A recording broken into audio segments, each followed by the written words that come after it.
camera from here. All right, cool. Red light's on, so we're good to go. Oh, one other thing we got to record over here on our Zoom On the backup audio. the RDO, All right. as the Brits would say, the RDO. They love their RS. They love putting their RS and stuff. Now, you know who does? The Aussies. NAR. Nar, yeah, Nar. you're right. You're right. All right. So I think we're recording on the Zoom. One day we'll have a working remote. We have one. It's just not connected. And then there's the one for the lights. We have one, and it just doesn't work correctly. Okay. So, all right. Welcome back for episode 2 of the Boo Hurt His Love podcast. I'm Charles. I'm Charlie. He's the pretty one. He's the tall one. All right. So episode 1 was ended kind of abruptly when Charles turned the camera off. Yeah, and then So, we shot 2 takes, and they were terrible. So we just went back to the first one anyway. Yeah, we'll do it live. All right. This episode we're going to build off when we went over episode 1, and we're going to talk about what the types of tournaments that we have, and the type and how a tournament should be structured. Okay, getting right into it. Yeah. Are we gonna start? I've got opinions. Are we gonna start with the hurt feelings about seating, or are we gonna end with the hurt? I don't have any hurt feelings about seating. I have very many hurt feelings about seating. Personally. All right, so let's. I'm gonna throw Cyrus under the bus. Can we throw Cyrus under the bus? Was that Cyrus's event? I mean, AMCF was spearheading that. So I'm gonna blame Cyrus. Oh man, Can we blame Cyrus? Cyrus, I'm blaming you. I feel like this is a bad. I feel like that's a bad target. Okay, so all right, here's the deal. The latest and greatest of a terrible pool to bracket seating is an ongoing thing in our sport. Yeah, it's been a thing. And to be honest, this isn't just for our sport. This is most amateur sports have some, and it comes from a lot of the fact that people that do the brackets don't actually fight. Yeah, don't fight or yeah, exactly. And they've got ideas about what is fair. Let's start out with random. Random is not fair. Random is random. Ever. Random is random. Yeah. Mm-hmm. And that is not how you decide who is the best. It's how you decide who is the luckiest. Yeah. The objective of a tournament is to show who is the best with who they brought on that day. Yes. And there are basically we've already done this. We've already done this math like as a whole bunch. As a human race, we've done this math. As a race of competitors, there are ways in which you should structure a tournament in order to figure out who is the best. Let's give a good example of a structure. Let's talk about Carnage, right? Carnage is done very well. Yeah. It is probably the most well-run tournament, especially in the past couple of years. They've gotten better and better. Yeah. They used to make some grumblings about we had to do it random because we didn't know who was good. And our sport is small enough, we know who's good. Let's be honest. Yeah, for sure. I mean, some people can get some hurt feelings, but you know if you deserve a seated spot in a pool or not as a team. For sure. So, in my opinion, so let's step back. If you're not familiar with how a tournament is structured, typically we have pools, which is where you're going to fight everybody in a pool.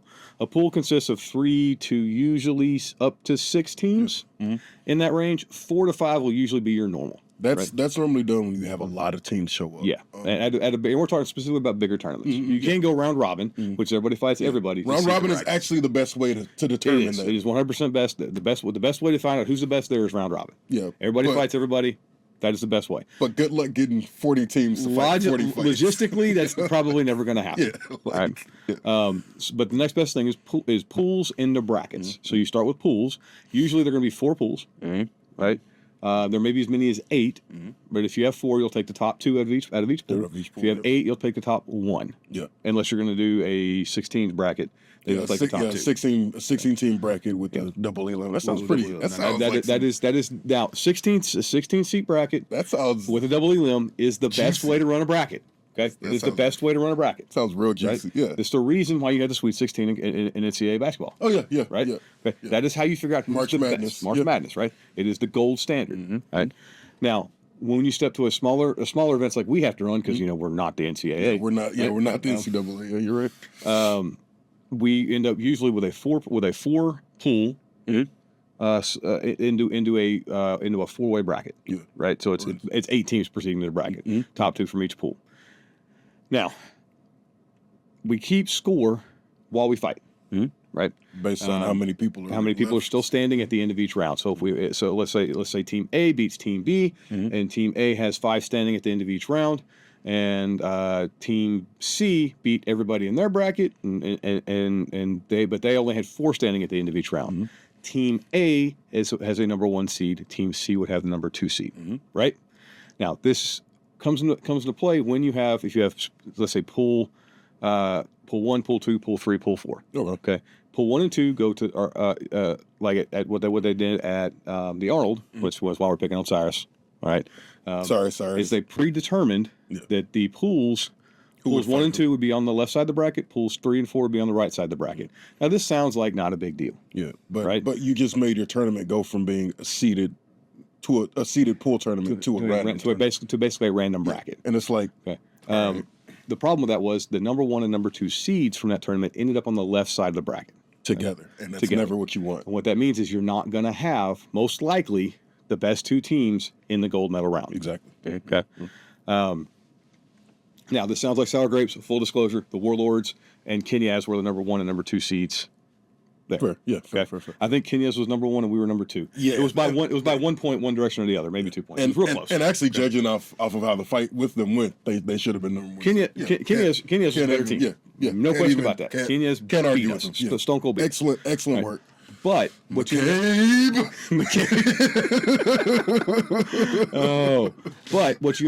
up with is you ended up with what was ostensibly the gold medal round, what should have been the gold medal round early in the brackets, which gave the Wyverns on the easy side of the bracket a walk into the gold medal round. Yeah, right.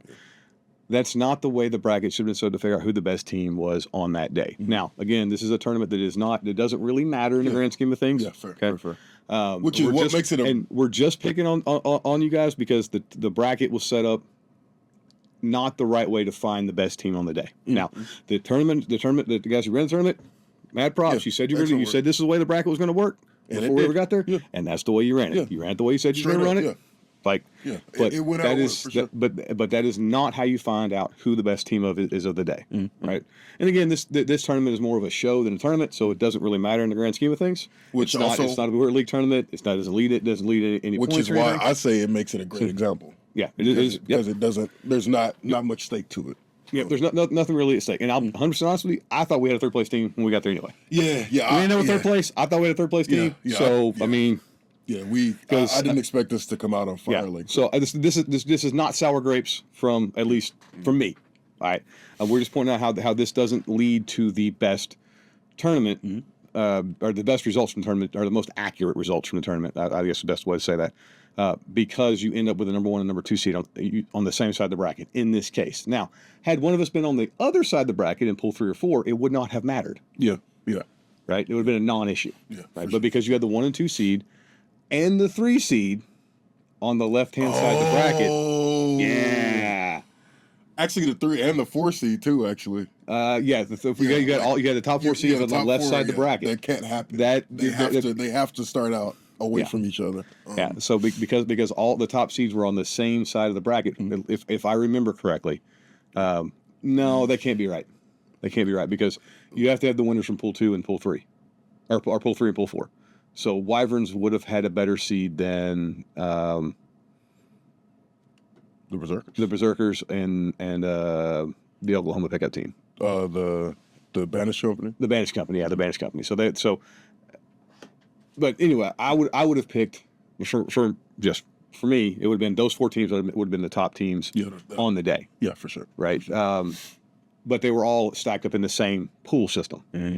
Right, so they're both in pool 1 and pool 2. Yeah, all 4 of those teams, and so you ended up with us and the Banish Company coming out of pool 1, Kenyas and Berserkers coming out of pool 3 or pool 2. Pool 2. Yeah. So we're on the same side of the bracket, and then I forget other than the Wyverns who was on the other pools because it's been a minute. Yeah. But that's how they ended up shaking out, and because of the way that shook out, you ended up with the teams that I personally thought would have been in the medaling rounds, not making the medaling rounds. Yeah. largely because of a giant upset from Bandits Company. Yeah, Holy yeah. crap. Oh my goodness. Zach, you and your boys pulled off a big upset against Darius. I watched that whole fight. I think it was Sam. Crap. Sam ended up on Darius's arm and was like, "I'm keeping this." He's like, "You're not going anywhere." Darius is 6'8", by the way. Darius is probably the largest dude in the sport at this point in time. And he plays the small guy position too. He's the largest center in the sport. I think ever. Yeah, he's a monster. He's a monster.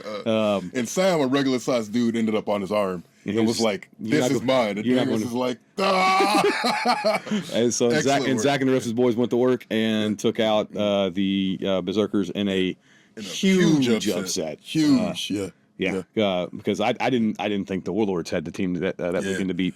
They kind of the Berserkers, and we beat Vantage Company. And the Vantage Company just come out of nowhere and upset Berserkers big time. So man, just goes to show you. I mean, any given Sunday, right? Yeah.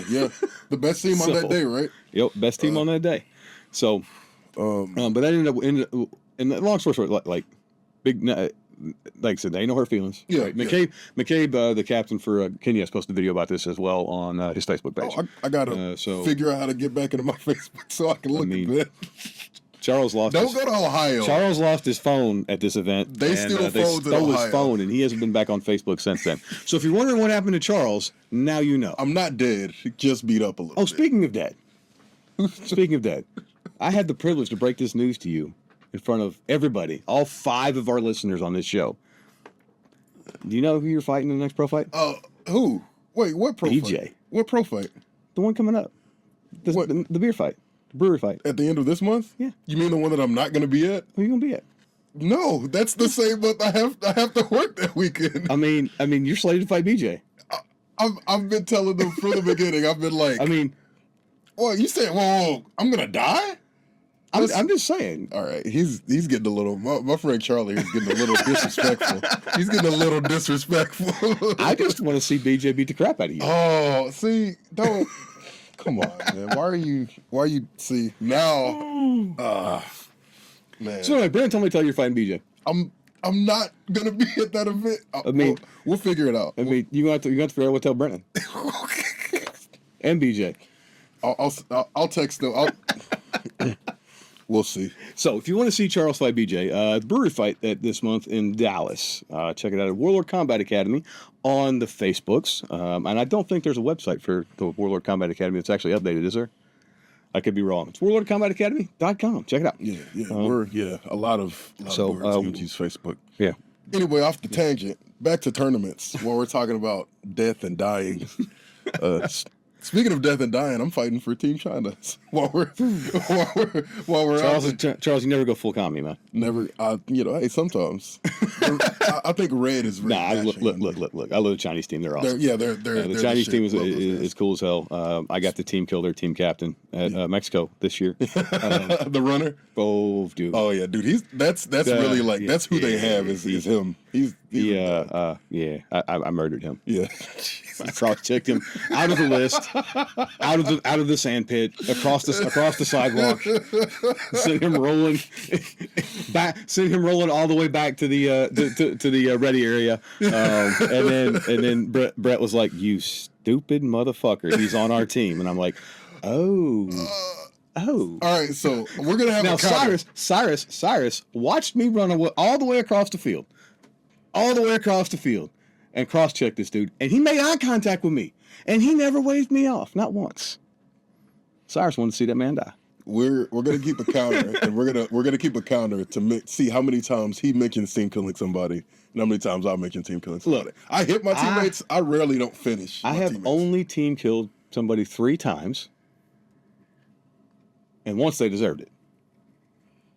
I didn't deserve it. You tried to team kill me. I got cross-checked 3 times back to back. Charles was the last one, and he's the one that cross-checked me the hardest. I was also 40 pounds heavier than everybody else. You're not wrong. And I put all of y'all down. He was bent at the waist, and I was trying to get my boy up, and I come and I try to get him up, and he just shoves me down.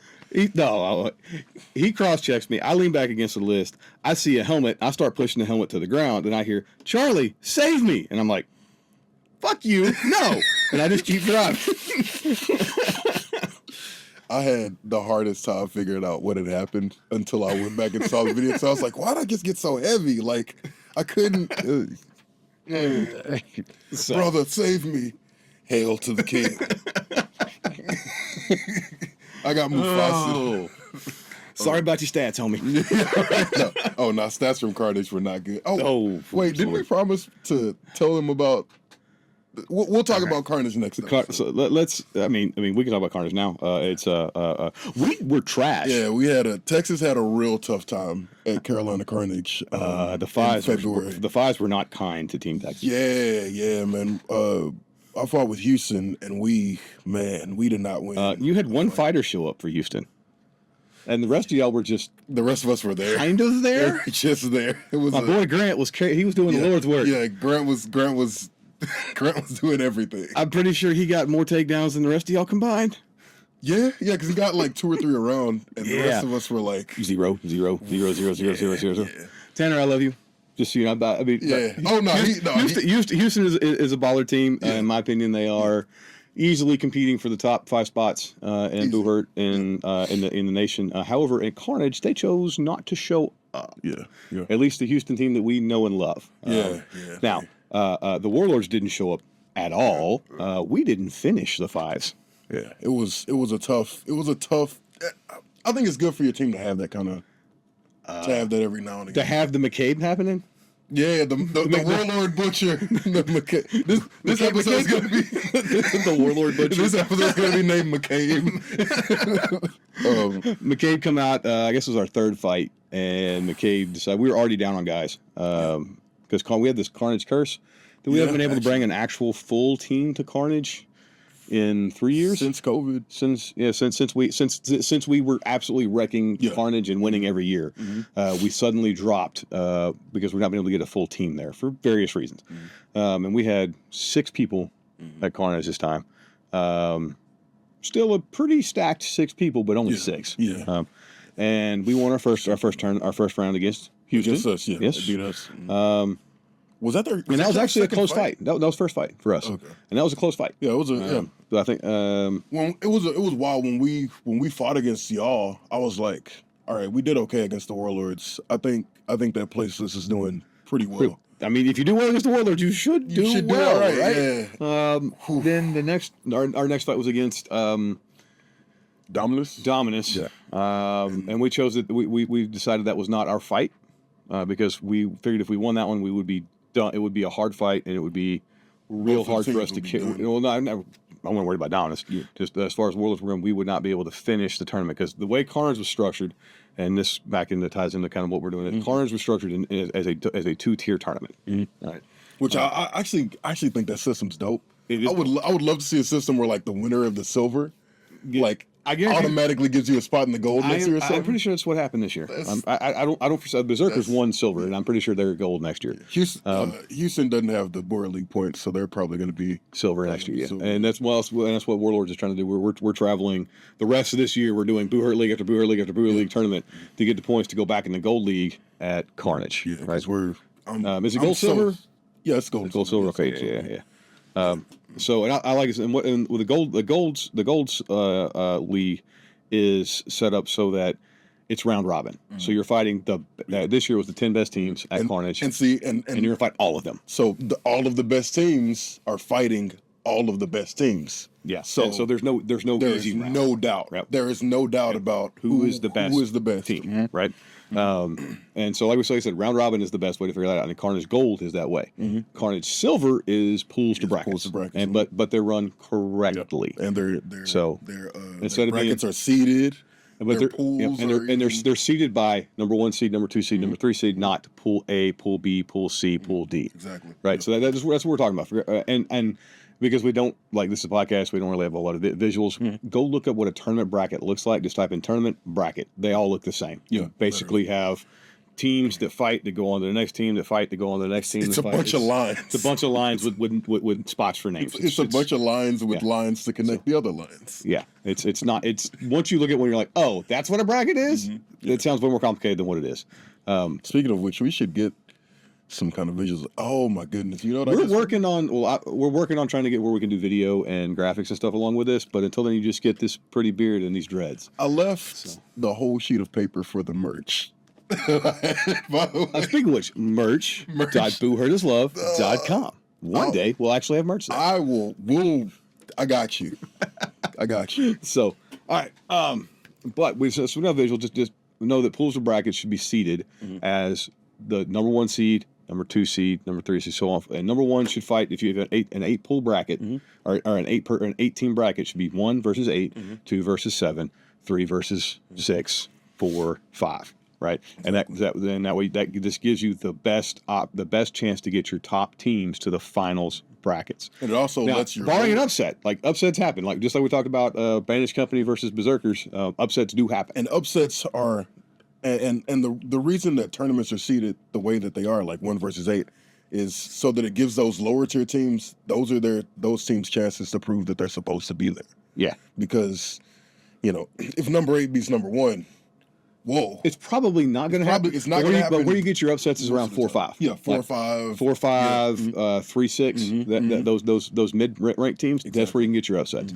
Usually, you're not going to see that in 1 8 2 7. Yeah, if that happens, that whole bracket. I mean, or something happened like McCabe come out and just destroys the Warlords. Like McCabe literally at Carnage, our third fight, said, "What if I injured all of the Warlords?" Yeah, broke everything, and he did.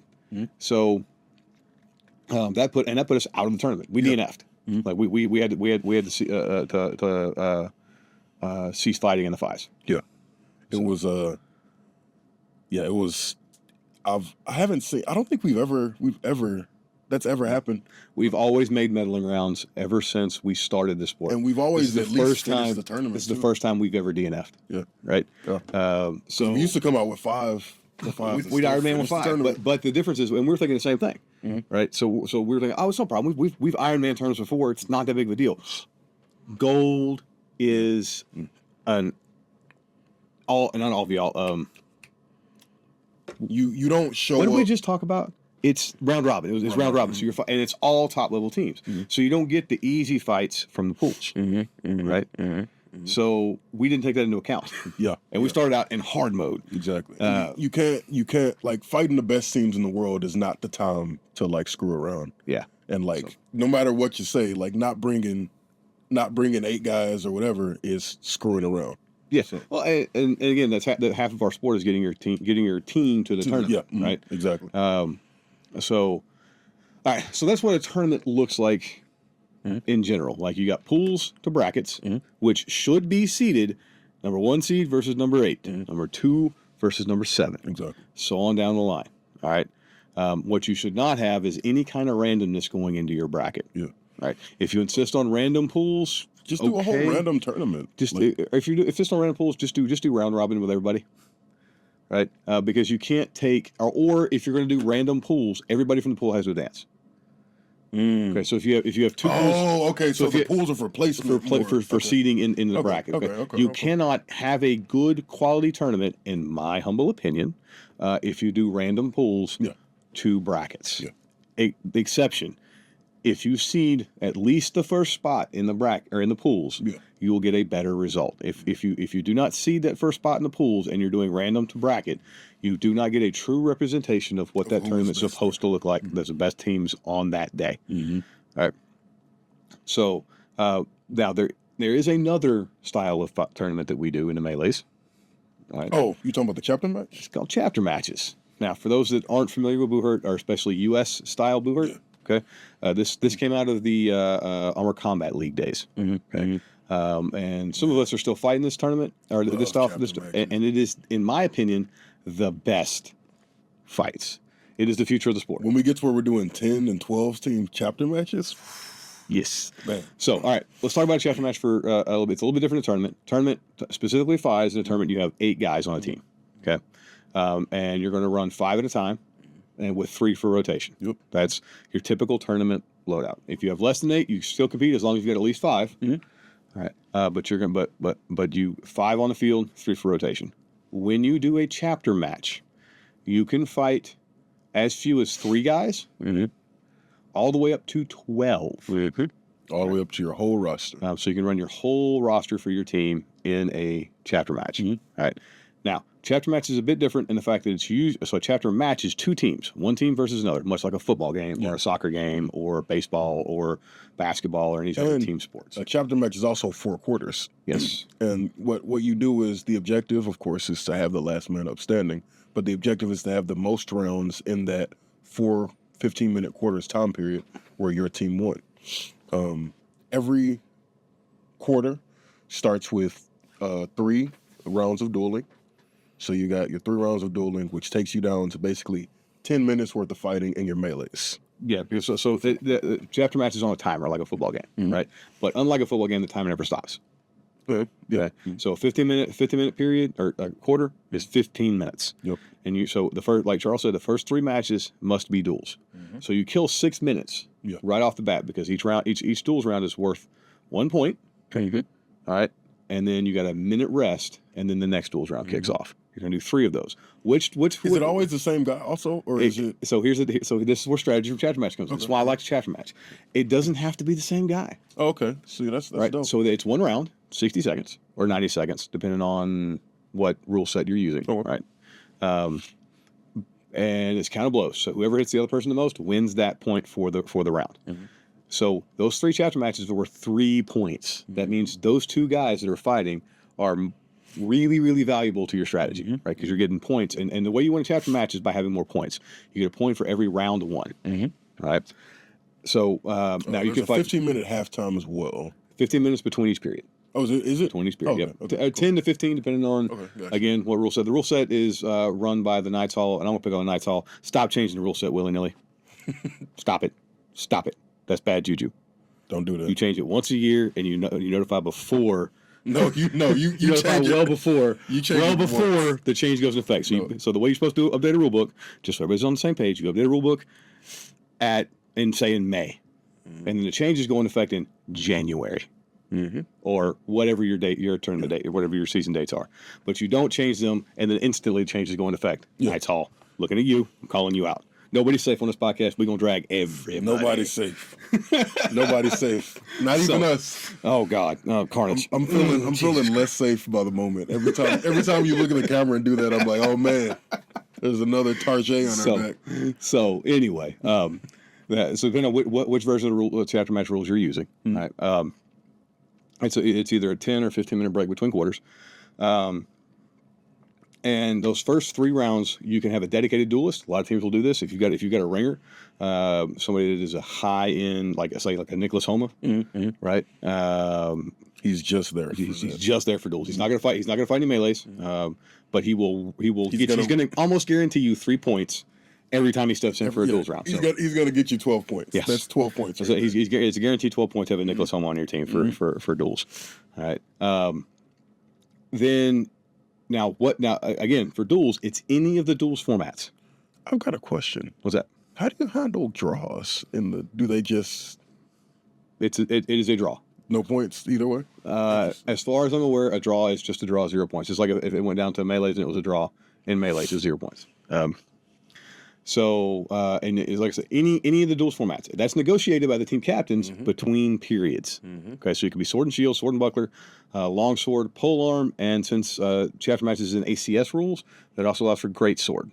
Oh, so like stuff like great sword and short great axe, sword, short axe, all the other service categories. We'll have to do another episode that gives us more into the different more like specialized, because there's also a format where you like put parts like you put breakable things on your wrists as well as your chest and your helmet. now we playing tag with swords. Yo, it's wild. So anyway, so any of those things will count for that, and you can swap fighters, so it doesn't have to be the same dude for all 3 rounds, right? I could fight round 1, Charles could fight round 2 and 3.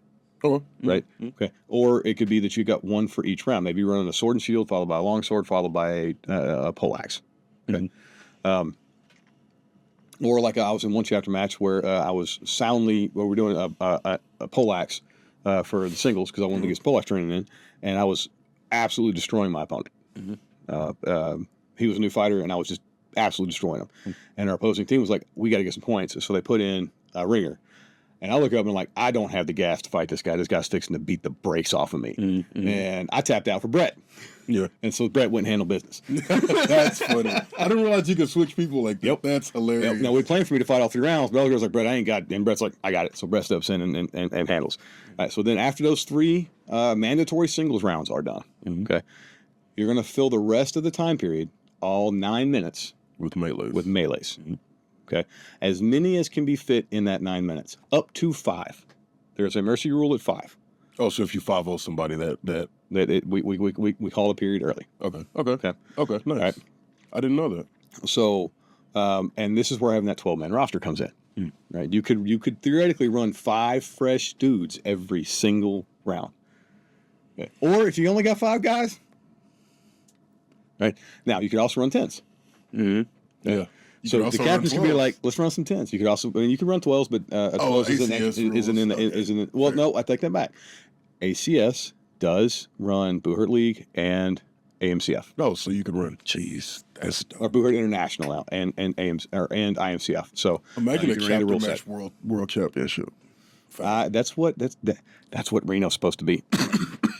A chapter match world championship. That's what the ACS national championship was supposed to be. So literally nobody's safe on this podcast. Literally nobody's safe. When the ACS inception was started, their thing was supposed to be chapter matches, and it fell apart. Gotcha. For whatever reason, full disclosure, I am the ACS. Oh, so it's your fault that it fell apart. Well, nobody's safe on this podcast. I'm the ACS regional commander, which I hate that stupid name. It's so pretentious for the South Central region. So that's Texas, regional Oklahoma. I know it's dumb. Arkansas and Louisiana. So that's my official capacity. I'm actually just an enabler. If you're a new fighter in the region, hit me up, and I'll get you pointed to the nearest team and enable your terrible life choices. Yeah, nobody here cares about what's going on. The titles mean nothing. nobody here cares about what's going on at all. So that once that period is done, all right, you get a 10-minute break. Mm-hmm. And then during this 10 minutes, the team captains are going to come up with what's going to happen the next time around. Are we going to run 5s? We're going to run 3s because I got guys that are injured. Or we're going to run 10s, right? Mm-hmm. Maybe like Charles says, sneak into 12s. Maybe we're going to bring everybody and sneak into 12s, right? Okay, if both teams have the max capacity for their fighters, right? At the end of the day, the team with the most rounds won, singles, melees combined, wins the chapter match. Okay.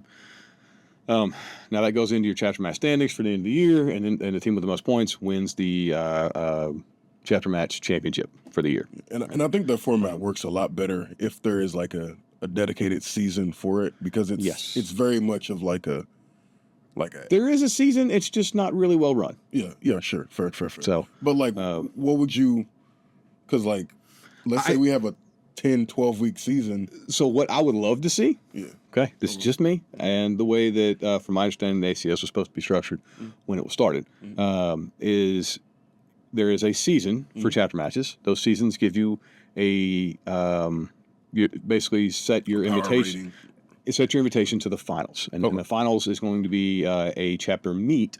Okay, which is, in my opinion, the chapter meet is the absolute creme de la creme, best of the best. So fun fighting format that we have in our sport. Okay, so chapter meet is just like a match, except there's multiple teams, and instead of periods, every 15 minutes, a new set of teams is going to step into the list. Okay, so there's no downtime for the fans. The fans are always seeing some fighting going on.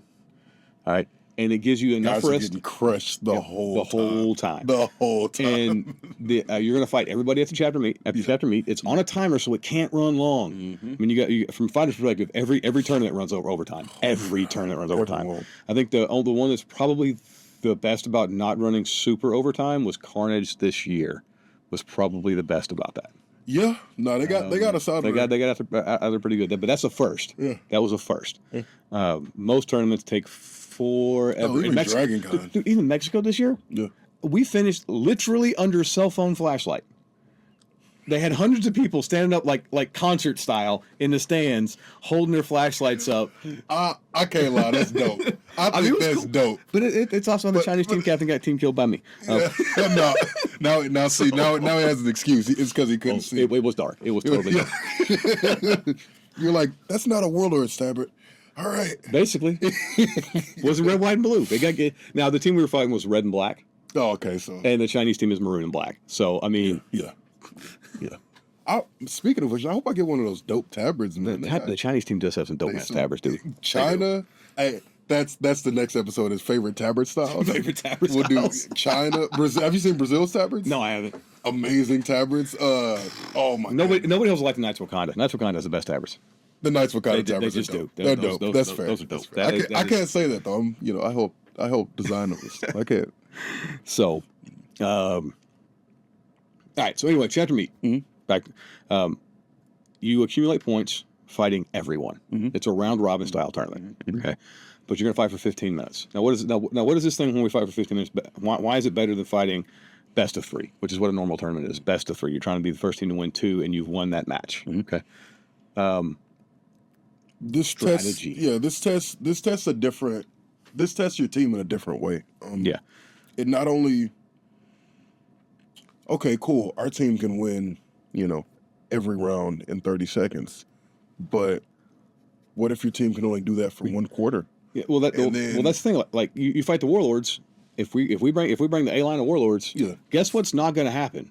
We're not going to lose a round. Yeah. I mean, I'm sure there's some guys in the comments disagreeing with me, but you're wrong. All right, sorry. My team from no. Shut The warlords, the warlords A roster is the best roster in the world in my opinion, and it just is. Yeah. Now that's not to say I'm the best fighter in the world, okay? All right, because I am significantly on the rotation side of that roster. Fair. All right, Fair. I am not in the front 5. Fair. Okay, Fair. but that front 5 is a killer front 5, and you're just not going to beat it. Hard to right? beat. Yeah. But in a tournament, You're only gonna fight. we're good enough that front 5 can basically fight every round, right? Yeah. Now, as a rotation, my job and the rest of the 3 guys that are on rotation, our job is to make sure those 5 guys can fight all of the meddling rounds without taking a break, right? So our strategy when we go to tournament is for those 5 guys to kind of lay back in the pools, right? And then every one of the bracket rounds they're going to fight, Yeah. right? Exactly. And then I'm done after the pools, Yeah. for all intents and purposes. Right? I'm still armored up in case I got to go in, but I usually don't. Right. Now, chapter match. Can those 5 guys fight every single round of chapter match? Nope. Nobody can. Now the warlords are beatable. Now your depth matters. matters. Yep. Now what lineup you run matters. Yep. Now That's where teams like Kenyas have a decided advantage right now. Absolutely. They have massive depth. Crazy. And they're able to field 2 teams regularly at tournaments. That gives them 12 guys that are phenomenal level fighters. And inversely, that's probably the thing that's kept Houston from being the team that we all know Houston can be. Because it's getting getting depth to the tournament. Yeah, right? see? So but at a chapter match, that depth matters. You can do things like, their A line stepping up. Guess what? I'm not fielding my A line. Hey, guys, everybody who's just real heavy to grapple, go out there against their A line and just wear go them hard, out. Don't man. try to win. Just don't go down. Hard. Yeah, go hard. Yeah, Don't go down. Yep. Make them fight the full 5 minutes or 8, and then. Oh yeah, so just sacrifice a whole quarter out of. That's good. Just make them fight the whole. That's good. Make them grind the whole time, and then you guys don't have to fight the rest of the round. Yeah. Our A line is going to go in and get us 2 points. Yeah. 3 points. Right. Yeah. So chapter match and chapter meets are like they're. I think there have been like maybe 8 of them in the whole time. Chapter meet. So Lone Star Cup is a chapter meet. Yeah. Right. And then meets typically. Actually, I think Lone Star Cup is the only active chapter meet. Because it used to be War in the North used to be a chapter match style. Well, War in the North was a chapter meet, but it changed to 10 mans last year. Right. I think it might be going to chapter. I think it might be going back to chapter meet this year. Oh, as a 10s, like as 5s. I don't think we're doing 10s. There's some logistical snafus with that at this point in time. And I don't know what's. I don't have an inside line to know what's going on other than it's up in the air. At this point. I think they should keep War in the North as a 10s because that's like one of the only 10s tournaments we have. I think the 10s tournament for AMCF this year is going to be in Kansas City, maybe. I think there's some chance. I think there. I heard something about that, but I'm 100% positive it's not going to be at War in the North this year. I think War in the North is going back to 5s this year. So is that the thing? We kind of have a moving 10s tournament I think that might be the AFCF right. style, but I'm not anybody in the AFCF, so I don't actually know. Don't worry, Cyrus. I'll message you and ask you a bunch of questions, and we won't remember that. We'll just make it up the next episode. Yeah, so it's fine. It's fine. We're out here selling disinformation. Yeah, Boo Hurt is disinformation. So, but that chapter, what that chapter match allows you to do is play with those strategies. Maybe you've got ringers for singles fighters, or you're like San Angelo, who's a singles team, right? They don't do a whole lot of melees. So if I'm San Angelo and I'm fighting a chapter meet, my goal is the to other win. team doesn't get 12 points because we're going to get 12 points. We're going to get 12 singles, points, but they can't now, get 12 I've seen San Angelo do this. Yeah, okay? Really? Where they field Anton, Okay. who at the time was like one of the top singles fighters in the U.S. I think he's retired from fighting now and just coaches. Okay. He had hip surgery, so I don't know. Okay. I don't know if he was he was thinking about coming back after hip surgery, or maybe he was just coaching. I know he's still. Shout out to Ann, man. You talk about somebody who's kind of like always been. Just a really good singles, like a solid singles fighter, like just collecting medal after medal after medal. Absolutely. Right. Yeah. They fielded Anton, and then they would take the next rest of the chapter match quarter and just make the rounds go as long as possible. God, that's so cool. So that way they could only get 3 rounds, right? They were stretching them out to max time limit, and then setting it up so that there was always one round that they had the personnel to win. Right, so they were getting 4 points a round, and the other guys were only 4 points a quarter. The other team was only getting 2 points, 2 or 3, and the other team failed to realize the strategy and never adapted. It's like a burn deck in Magic. Yeah, so just or a mill deck or whatever you call it. Yeah. So they're knowing Anton's going to give them 12 points, and they're okay. So we got to get. All we got to do is keep them from getting 12. Yeah. And constantly add 1 on the end of every. Yep. That's dope. So, and again, if you have Simos in a melee, they don't count for points. So it's like, cool. We'll just, Oh, it's a 1v1? He doesn't throw me unless he suicides. Yep. That's wild. So it adds, so as you can see, like there's layers. It's like an onion. It's like an onion. Or ogres. Or it's like an ogre. It's like an onion. There's so many layers to this sport. And we haven't really, like, I guess as a community, had the means to really dig into your them. tournament runners have been stuck on this on the tournament style format, and it's largely to do with Boo Hurt International, what was HMB, what was Boo Hurt League, what was because they are very structured in the way they run an event. Because those events go for points at an international setting that you invited to Boo Hurt Prime, Boo Hurt Next. Right? Those events don't exist anymore. Still near what's going to replace them. Oh, bombshell. Which bombshell? Battle of Nations is back. When? This Serbia, May next year, 2025, and no one is going to it because it's run by the same Russian oligarch, and none of us are going to go fight in that bullshit tournament. Come on, guys! No, again. They just step right back into it. It's like I thought this was done. I thought it was Boo Hurt League World Cup because it is Boo Hurt League. Oh, one more thing, Boo Hurt League World Cup was dope because that was like the only internet or like world championship where actual local club teams showed up. So a lot of times when we fight internationally, we fight as Team USA, Team France, Team Spain, blah. Boo Hurt League World Cup, all of the 5 teams were the Dallas Warlords. Yeah, there was the War Pigs, the Dominus, and then what it is, it was Team USA for 12 for the bigger now, stuff. I didn't like that. Yeah, right. I don't like. Here's why. It's fine for 5s. Yeah, great for 5s. Team USA would have been dope for the 30s, like for the big stuff, because like no team. But it muddies the water. Okay, right. Okay. If I'm at a club tournament, it's a club tournament. We're not here representing Team USA. Fair. Okay. Right. Okay. And so you prefer your like. I want if it's club, it's club. Yeah. Because club teams are not the best teams in the U.S. Sure. Right. The best teams in the U.S. we prove time and time again is Warlords with Dominus. Yeah. So, right. but I mean that is fair. That's right. That's a mix. But now where that comes into play and where groups like Dominus really have a standing is when it's time to decide Team USA. Gotcha. Okay. Right. Gotcha. So that means that those guys make up the core of Team USA, like they're doing now in Mexico. Oh, Mexico, right? Gotcha. So we the Warlords partnered with Dominus, and we did a Dominus 1, Dominus 2 team for quals for IMCF. And I got sick from that tournament. That's why I'm fighting in Team China. For everybody who's typing right now, why is he Charles? Is he acid fighting? Yes, but also I got sick. Like, So or else it'd totally be on Team USA. But unfortunately, if you get hit with the Rona, followed up by the flu, I had pneumonia, and then like a week later I got the coronavirus, and then I got the flu.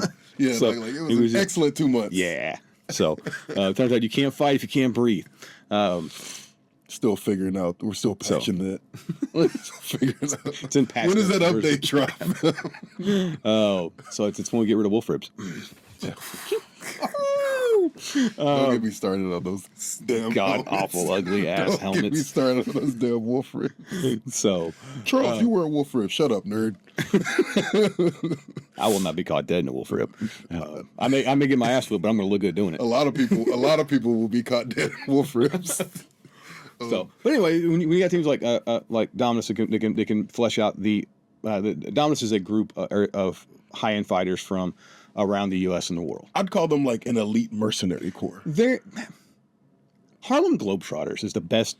They're the Harlem Globetrotters of Boo Hurt. But see, the Globetrotters don't actually play basketball. Like Dominus actually does Boo Hurt. The Globetrotters are they're like the what do you call the Bananas baseball team that does a bunch Savannah of Bananas? Yeah, those guys are awesome. Yeah, exactly. Like make sure is the audio on. And then boom.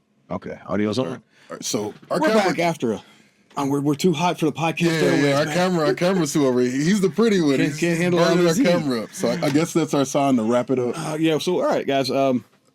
On that note, so we don't have to shoot this four times and use this steak anyways. Teams like organizations like Dominus are great for selecting Team USA, and I think Team USA, for like I said, when it's the Olympics, that is the best place for that. Yeah, I agree. It's disingenuous to run a team like Dominus in a club environment because it's not really a club. Now then we have to get an argument of what's a club. Well, look, man, we had that argument all day long. Yeah. We can all agree that something that is a who's who organization is not necessarily it's a super club. team. It's a super team, right? Yeah. And that's what you want for Team USA. That's what you want for Team China, Team Ukraine. Well, that's what there's a place you for want that. representing your country. You want the best of the best. That's what we do in the Olympics. That's what the Striking Eagles was back in the ACL days. That's what Dominus is today. Yeah, right? And there is a place for that. I'd actually never heard it put like that. Club teams like Boo Hurt League World Cup, right, need to be chosen from the local club. And I say local, I don't necessarily mean local geographically. I mean, who do you train with? Exactly. Right. Exactly. So because the Warlords we got Craig, and Craig is from Seattle, but he trains. He comes down here and trains. And we train with Craig and them all. And the same argument can be made for some of the Dominus guys. Yeah, for sure. So, for sure. But when you're if you just look at Warlords local, our local team encompasses a region the size of Connecticut. Yeah. Yeah. Right. Yeah. Just from the guys that are local that come to practice at Irving regularly. Right. So that's what I mean is the team that you train with all the time. That's who you train with every Tuesday, Thursday night, every Saturday. That's your local team. That's your boys, right? That's who needs to make a Boo Hurt League World Cup. Yeah. Right. Sure. And the way Boo Hurt International is structured this year, there isn't a whole lot of transfer windows. Yeah, there isn't a whole lot of this that. So it's pushing towards that. Yeah, they got wise to it, and we're like, it's. They also didn't like seeing the Americans come and smash every tournament Dominus shows up to, they smash at every World Cup.